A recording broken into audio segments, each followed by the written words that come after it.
boa noite. Boa noite. Eu sou Israel. E eu sou Joana. Nós estamos aqui a pedido do CELI, nesse período da pandemia, do isolamento social, para contribuir com a casa, com uma conversa com você sobre saúde biopsicossocioambiental. Então, vamos lá ao tema. Vamos lá então. Para começar, a gente gostaria de perguntar, ou que a gente pensasse um pouco sobre o que é saúde, se a gente vai falar de saúde, né? Saúde, até alguns anos atrás, ela era conhecida como ausência de doença. Mas depois, em 1986, com a Carta de Ottawa, esse conceito ele se ampliou e a Organização Mundial de Saúde passou a considerar a saúde como o bem-estar completo físico, mental, emocional e social do ser humano. Foi um conceito que foi um pouco mais ampliado. E aqui no Brasil, já em 88, esse conceito acabou influenciando na mudança de paradigma que a gente teve, que passamos aí então a ter como um sistema único de saúde. Nesse sistema único de saúde, a pessoa, o ser humano, ele passou a ser visto como um ser integral, tanto que uma das diretrizes do SUS é a integralidade. E o que seria essa integralidade? É ver a pessoa não mais apenas como um problema nos rins, um problema no coração, um problema no pé, mas ver essa pessoa como um todo, uma pessoa que está integrada. Dentro desse novo conceito de saúde também, a gente teve a questão da saúde socioambiental, que é que vê o ser humano, então, com as questões sociais e ambientais, com a intencionalidade, que seria aquela questão da intenção de melhorar a sua saúde psíquica, da intenção de melhorar a sua saúde física, e também com a potencialidade que essa pessoa tem de conseguir se adaptar e se adequar às mudanças, às novas situações que acontecem, e também de encontrar recursos para se melhorar. Alguma coisa da biologia?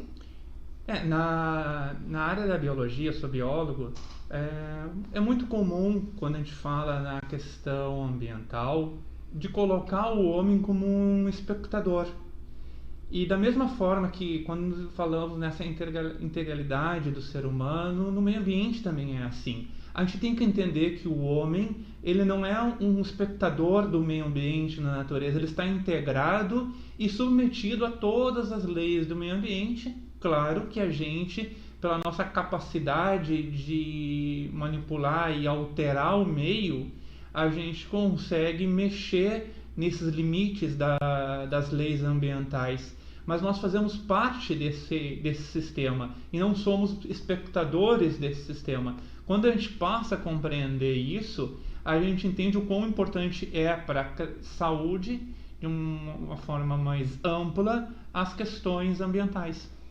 Exatamente. Quando a gente fala então desse ser e dessa saúde que precisa ser visto, seria dentro de um sistema interligado, no qual ocorre uma interdependência. Então, o que a gente está querendo dizer com isso? Para tentar simplificar.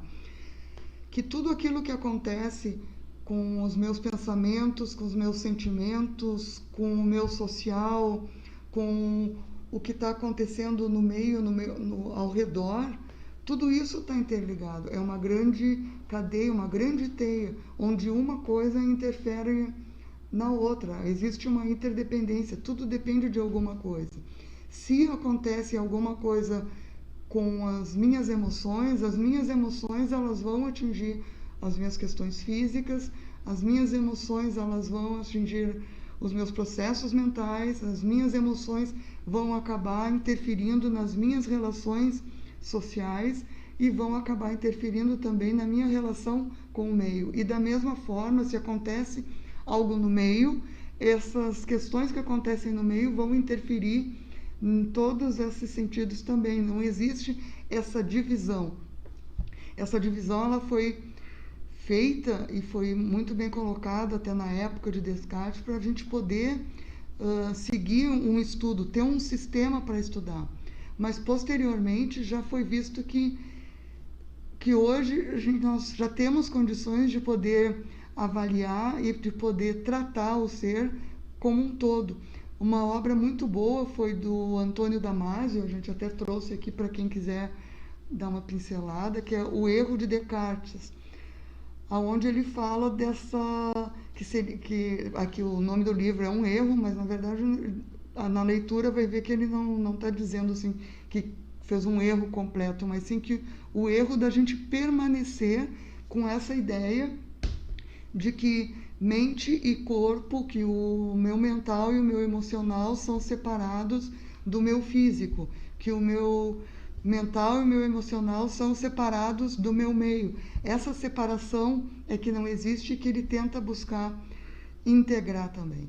Eu acho que dentro desse entendimento e o que a ciência vem desenvolvendo hoje, o que a Organização Mundial da Saúde vem também determinando de integrar o ser humano, nós, espíritas, temos ainda para os outros, talvez para a gente, nem tanto uma novidade, que é colocar a espiritualidade dentro dessas influências, entendendo da existência, da influência e do estado espiritual e de que forma essas energias conseguem mexer com o teu emocional, com o meio, a gente fecha toda essa conexão, né?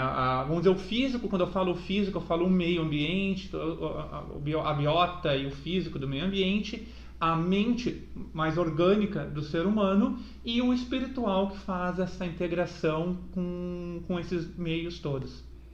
E como será que fica então a nossa saúde biopsicossocioambiental e espiritual nesses tempos de isolamento, que é a nossa questão para debater aqui hoje?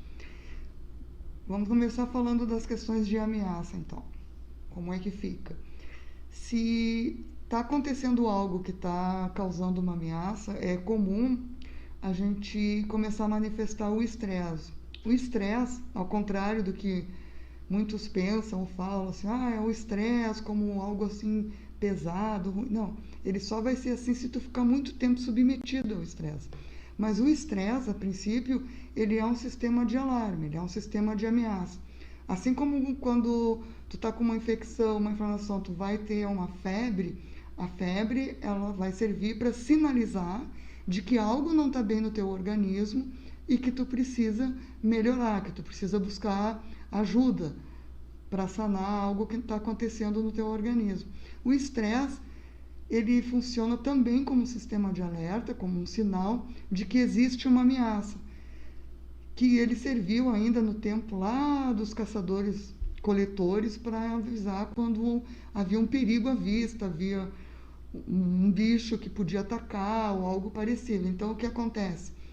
O corpo todo, ele se prepara para uma reação de luta ou fuga. Com isso, ele vai direto para o nosso sistema límbico, que vai largar para o nosso hipotálamo, vai começar a liberar alguns sinais de que estamos sobre ameaça, que existe algum perigo, vai levar esses sinais para nossas glândulas suprarrenais e elas vão liberar adrenalina, cortisol, noradrenalina, todos os hormônios necessários para preparar o meu corpo para uma reação de lutar e enfrentar esse perigo ou fugir porque eu não vou dar conta de enfrentar esse perigo. E a gente pergunta então o que pode acontecer quando esse perigo não passa pelos nossos sentidos normais, assim. Porque se é um leão que está vindo me atacar, eu tô visualizando ele. Se é um fogo, eu vou sentir o calor. Se é algo que está desmoronando de outro lado e que pode me atacar, eu vou ouvir. Mas é quando o perigo ele não passa.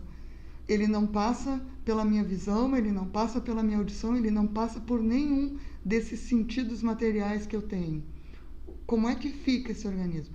A tendência natural, quando a gente está passando por uma mudança ou por algo diferente, é a gente utilizar algo que na psicologia a gente chama de estratégia de coping. O que seria isso? São meios que eu vou procurar, que eu vou encontrar dentro de todo o conhecimento que eu já tenho, das experiências que eu tive. Cada pessoa vai encontrar a sua estratégia para conseguir se adaptar àquela situação que está se apresentando para ele naquele momento.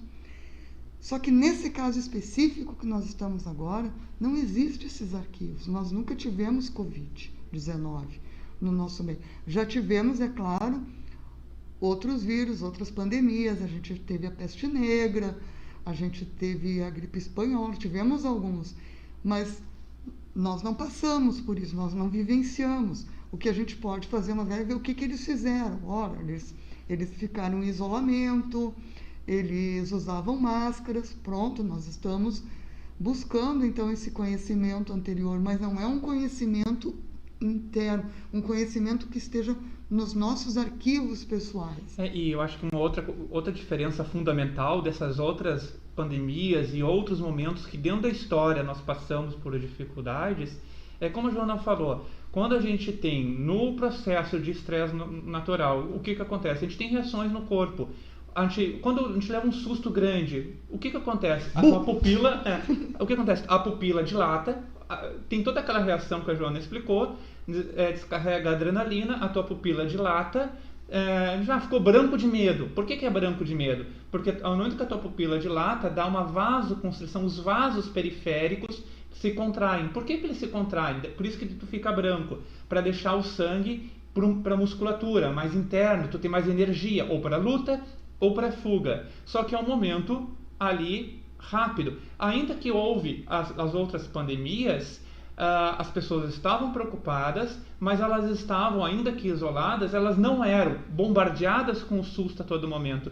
E hoje, com a internet, com a televisão, com a cobertura da mídia, que morre uma pessoa lá na China, imediatamente tu está sabendo aqui no Brasil, tu é a todo momento bombardeado com esse perigo que tu não enxerga. A todo momento, tu liga a televisão, tu leva um novo susto. Então tu não sai do status de estresse.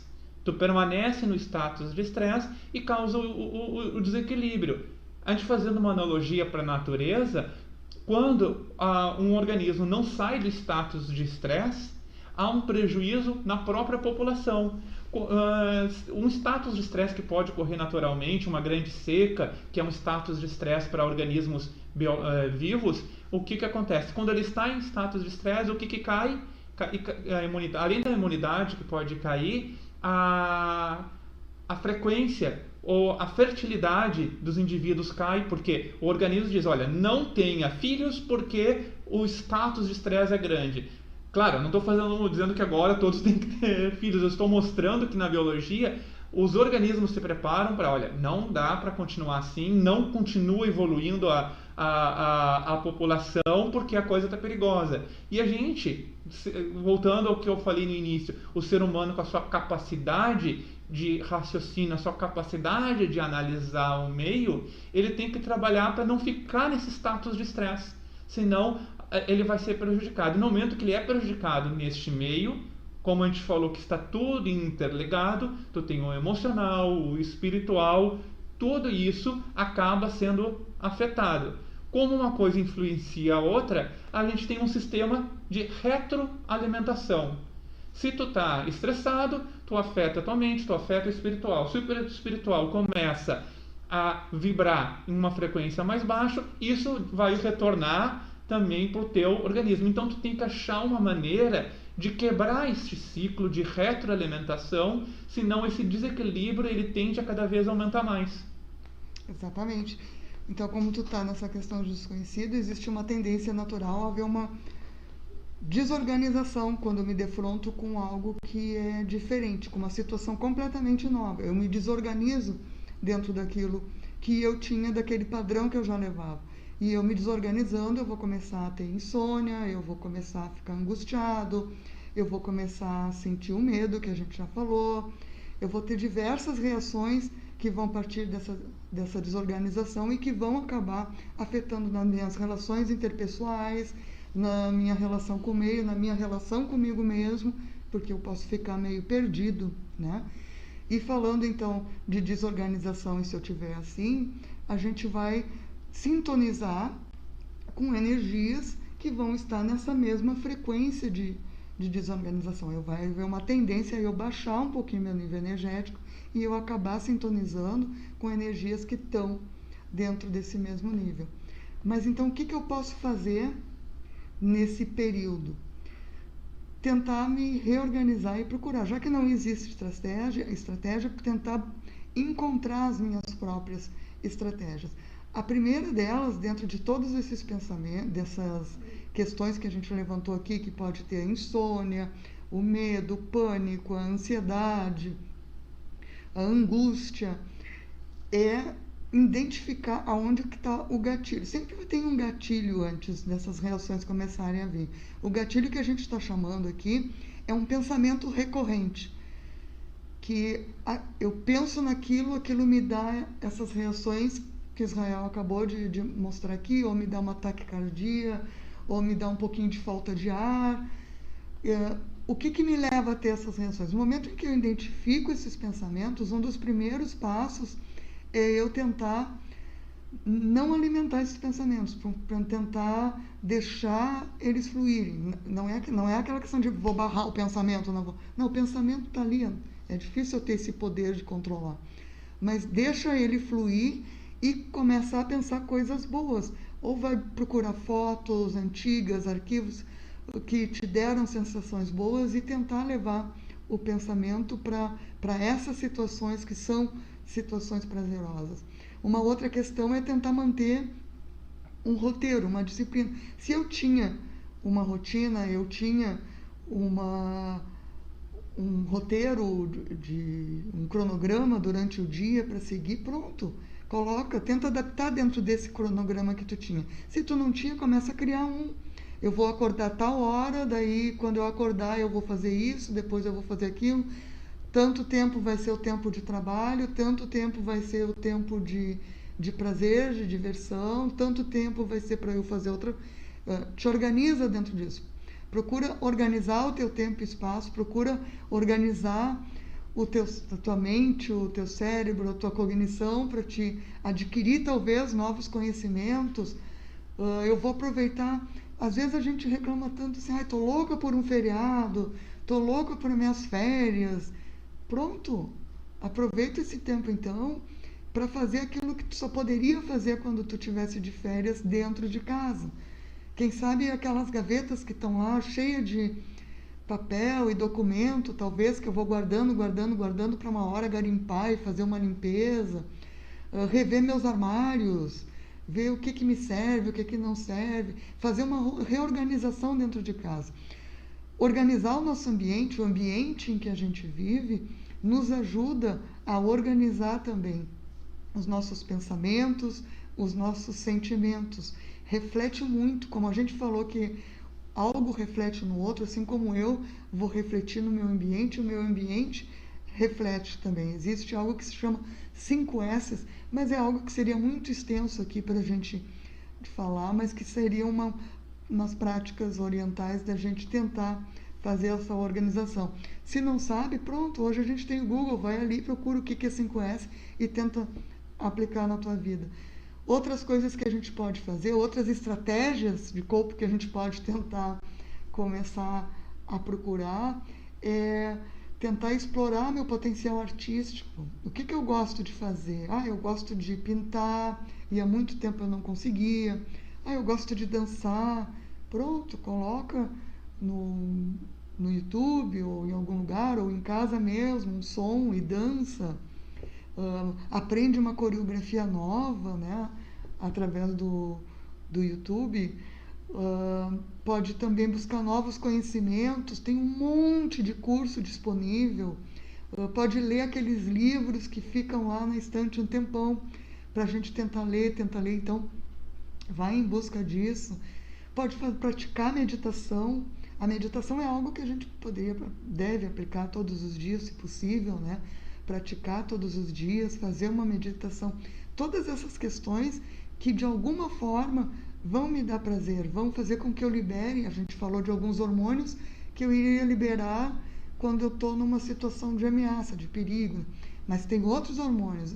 Essas questões elas vão me ajudar a liberar aqueles hormônios que vão me dar uma sensação de prazer, uma sensação de harmonia, como a noradrenalina, a serotonina, a oxitocina e alguns outros hormônios que vão me dar uma sensação de paz, de tranquilidade, de prazer. E no momento que eu consigo me sintonizar e me sentir em paz, me sentir estabilizado, eu consigo me sintonizar com energias de uma outra vibração, energias vibratórias que estão um pouquinho mais elevadas nesse sentido e que vão me dar essa sensação de paz, de prazer, e vai facilitar as minhas relações interpessoais, a minha relação com o meio, a minha relação com o meu corpo. Eu vou aumentar a minha imunidade, eu vou aumentar a minha vontade de fazer as coisas, eu vou melhorar o meu humor, eu vou melhorar